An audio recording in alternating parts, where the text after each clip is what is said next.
أعوذ بالله من الشيطان الرجيم. بسم الله الرحمن الرحيم.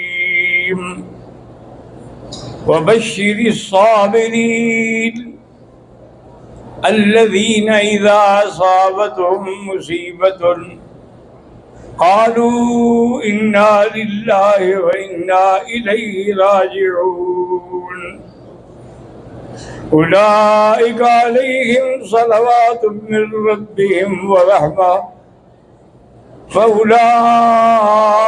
هم المهتدون. قال النبي صلى الله عليه وسلم عجبا لأمر المؤمن إن أصابته سراء شكر فله خير وإن أصابته ضراء صبر وله الخير كله أو كما قال النبي صلى الله عليه وسلم. صدق الله العلي العظيم وصدق رسوله النبي الكريم ونحن على ذلك لمن الشاهدين ومن الشاكرين والحمد لله رب العالمين. رب اشرح لي صدري ويسر لي أمري واحلل عقدة من لساني يفقهوا قولي. سبحانك لا علم لنا إلا ما علمتنا إنك أنت العليم الحكيم. برادران اسلام، کل کے موضوع میں تقوی کا بیان تھا اور آج کے موضوع میں صبر اور شکر کا بیان ہے. حضور صلی اللہ علیہ وسلم نے فرمایا کہ مومن کی عجیب شان ہے کہ اگر اس کو خوشی ملے شکر کرتا ہے تب بھی فائدہ، اور اگر مصیبت آئے تو صبر کرتا ہے تب بھی اس کے لیے فائدہ ہے. حضور صلی اللہ علیہ وسلم آپ کے صحابی حضرت ابن عباس نے اپنے شاگرد عطاء ابن الربیع سے کہا کہ تمہیں جنت کی عورت دکھلاؤں؟ انہوں نے فرمایا ہاں بالکل دکھلائیں. فرمایا کہ هذه المرأة السوداء، یہ کالی عورت جو ہے نا یہ جنتی ہے. اس نے کہا کیسے؟ اس نے کہا کہ حضور صلی اللہ علیہ وسلم کی خدمت میں آئی اور آ کے کہا کہ حضور مجھے مرگی کا دورہ پڑتا ہے، پھر مجھے کوئی اپنا ہوش نہیں ہوتا ہے، تو آپ میرے لیے دعا کریں.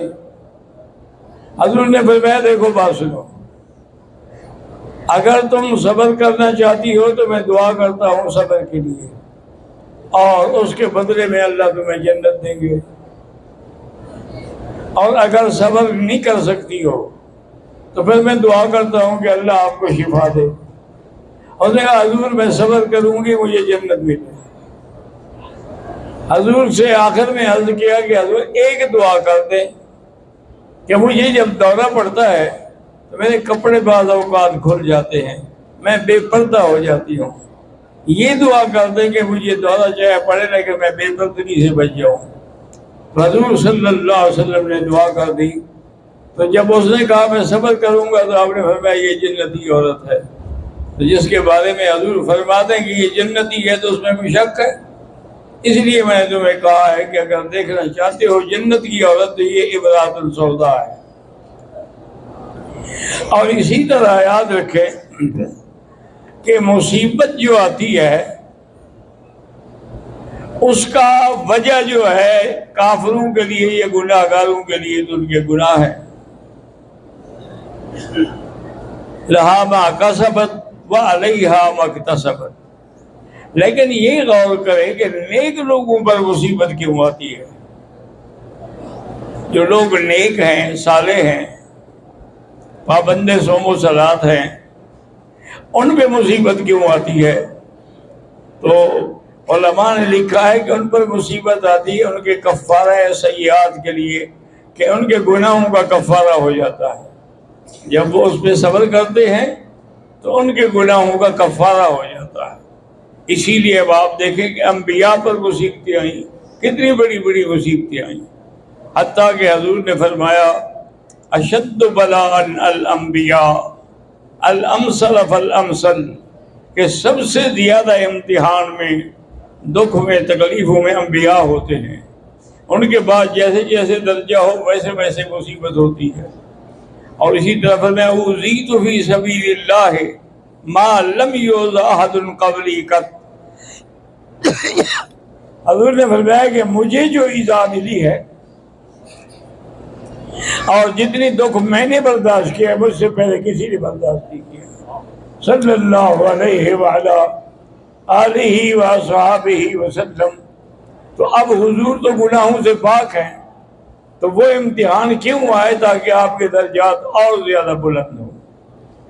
اسی طرح ایک دن حضور پاک نے فرمایا کہ جس آدمی کے 2 بچے مر گئے اور اس نے صبر کیا تو وہ اس کو جنت میں لے جائیں گے۔ ایک عورت بول پڑی، اس نے کہا حضور اگر ایک بچہ ہو، تو آپ نے فرمایا اگر اس پر بھی صبر کرے گی تو اس کو بھی جنت ملے گی، وہی بچہ اس کے لیے ڈھال ہوگا اور جنت میں لے جائے گا۔ اسی طرح حضرت ابی بن کعب سے روایت ہے، انہوں نے کہا کہ یا رسول اللہ میرا تو صرف ایک ہی بچہ گیا ہے جس پر میں نے صبر کیا، فرمایا تمہیں وہی جنت میں لے جائے گا، بلکہ اگر کسی عورت کا بچہ گر گیا ہے یعنی درمیان میں حمل ضائع ہو گیا ہے، وہ بھی اس کی سفارش کرے گا اور وہ اس کو جنت میں لے جائے گا۔ حضور صلی اللہ علیہ وعلا آلہ وصحابہ وسلم آپ بیٹھے ہوئے تھے، آپ کے بیٹی زینب کا پیغام آیا کہ حضور میرے پاس تشریف لے آئیں۔ حضور سمجھ گئے، حضور کو پتہ تھا۔ آپ نے فرمایا میری بیٹی کو سلام کہیں اور اس کو بتا دیں گے للہ ما اعطا وللہ ما اخذ، اسی کا ہے جس نے دیا اور اسی کا ہے جس نے لے لیا ہے۔ فلتحتسب ولتصبر، اللہ سے طلب ثواب کرو اور صبر کرو۔ تو آپ نے اپنی بیٹی کو بھی صبر کی نصیحت کی۔ اسی طرح حضور صلی اللہ علیہ وسلم بی بی جویریہ سے، ماریہ قبطیہ سے آپ کا ایک بیٹا پیدا ہوا جس کا نام حضور نے اپنے دادے کے نام پہ ابراہیم رکھا، اور وہ حضور کو بے انتہا محبوب تھا اور پیارا تھا۔ حضور نے اس کے لیے 2 مینڈے ذبح کیے، حضور پاک نے اس کے لیے عقیقہ کرایا، حضور پاک نے اس کے لیے خود کھڑے ہو کے ختنہ کرایا، اور پھر الاوالی میں ایک بڑا اچھا گھر تھا، وہاں آپ نے اس کو رضاعت کے لیے بھیجا۔ تو کبھی کبھی حضور وہاں جاتے تھے تو اپنے بچے کو لے لیتے، بڑے خوش ہوتے حضور صلی اللہ علیہ وسلم اس کو دیکھ کر۔ اور ایک دفعہ یہ بھی آیا ہے کہ حضور نے فرمایا کہ اگر میرا بیٹا یہ زندہ رہا اور نبوت کا دروازہ بند نہ ہوتا تو یہ بھی نبی بنتا۔ ایک دن اطلاع آئی کہ حضور ابراہیم کو تو تکلیف ہے، حضور صحابہ کو لے کر جلدی جلدی وہاں پہنچے۔ وہاں جب پہنچے تو وہ نظر میں تھا، سانس لے رہا تھا۔ حضور نے اس کو لے کے گود میں بٹھایا اور اس کے بعد ذرفت الیٰ رسول اللہ، حضور کی آنکھیں آنسوؤں سے بہنے لگی۔ صحابہ حیران ہو گئے، انہوں نے کہا تب کی یا رسول اللہ انت، آپ اللہ کے نبی ہو کر بھی رو رہے ہیں؟ فرمایا دم و رحمت، یہ آنسو رحمت کے ہیں اس لیے میں رو رہا ہوں۔ تو حضرت نے اپنے ہاتھ سے اس کو بٹھایا، لٹایا، پھر اس کے بعد اس کی تدفین کی۔ حضور صلی اللہ علیہ وسلم کو کئی دن تک اس کی اداسی رہی۔ ایک دن حضور صلی اللہ علیہ وسلم ایک قبرستان سے گزرے، دیکھا کہ وہاں ایک عورت قبر پہ بیٹھی اور رو رہی ہے۔ تو حضور نے فرمایا بی بی قبر پہ بیٹھ کر رونے سے کیا فائدہ ہے؟ آپ کے رونے کا اس کو کوئی پتہ تو نہیں لگ رہا؟ تو نے کہا لے کان نہیں، جاؤ اپنا کام کرو، تمہیں کیا پتہ جو مصیبت مجھے پہنچی ہے؟ اس کو پتہ نہیں تھا کہ اللہ کا نبی ہے۔ تو جب کہہ بیٹھی حضور چلے گئے، ایک صحابی نے کہا اللہ کی بندی تمہیں پتہ ہے کون تھا؟ میں کہا نہیں. انہوں نے کہا اللہ کے نبی حضور صلی اللہ علیہ وسلم تھے. تو انہوں نے فرمایا تھا آپ کو. وہ دوڑتی ہوئی حضور کے گھر آئی کہ حضرت مجھے معاف کر دیں, مجھے پتہ نہیں تھا, اب میں صبر کروں گی. اور ہمیں اب صبر کا کیا فائدہ ہے؟ ان صبر فی الصدمۃ الاولی, صبر اس کو کہتے ہیں جو پہلی مصیبت کے وقت میں کیا جائے, بعد میں تو آہستہ آہستہ سب کو صبر آ ہی جاتا ہے. اسی لیے اللہ تبارک و تعالیٰ نے قرآن پاک میں بھی ان لوگوں کو مبارک دی ہے جو صبر کرنے والے ہیں, کہ وبشر الصابرین. اسی طرح اللہ نے فرمایا کہ صابرین کون ہیں؟ الذین اذا اصابتہم مصیبت قالوا انا للہ وانا الیہ راجعون.